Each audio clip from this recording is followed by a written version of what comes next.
রাসূল সাল্লাল্লাহু আলাইহি ওয়াসাল্লামের লিডারশিপটা ছিল এথিক্যাল লিডারশিপ, কিন্তু এইটার অনেক বড় ক্রাইসিস আমাদের সমাজে, আমাদের নেতৃত্বের মাঝে। কি বলেন, নৈতিকতার ঘাটতি আছে না?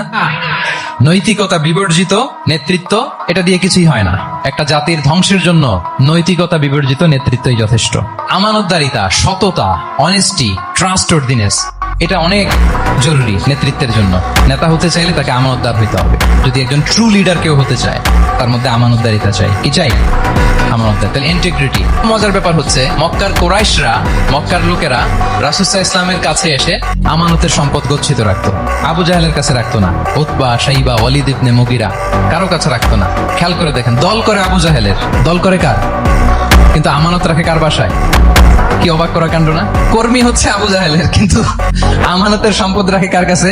মুহাম্মদ সাল্লাল্লাহু আলাইহি ওয়াসাল্লামের বাসায়। রাসূল সাল্লাল্লাহু আলাইহি ওয়াসাল্লাম যেদিন হিজরত করবেন, উনি সাইয়েদনা আলী রাদিয়াল্লাহু তাআলা আনহুকে অ্যাসাইন করে গিয়েছেন যে, আলী তুমি থাকো, তুমি কয়েকদিন পরে মদিনায় হিজরতে যাবা, আমার কাছে যত আমানতের সম্পদ আছে এগুলো তুমি আগে বিলি করে তারপরে যাও। রাসূল আবু বকর রাদিয়াল্লাহু তাআলা আনহুকে নিয়ে চলে গেলেন। আলী রাদিয়াল্লাহু তাআলা আনহুর টানা 3 দিন লেগেছে যে ডিপোজিটগুলো রাসূল সাল্লাল্লাহু আলাইহি ওয়াসাল্লামের কাছে ছিল, আমানতের যে জিনিসগুলো ছিল এগুলো বন্টন করতে সাইয়েদনা আলী রাদিয়াল্লাহু তাআলা আনহু 3 দিন সময় নিয়েছেন। 3 দিন। এত পরিমাণ আমানতের সম্পদ রাসূল সাল্লাল্লাহু আলাইহি ওয়াসাল্লামের কাছে ছিল। আল্লাহু আকবার।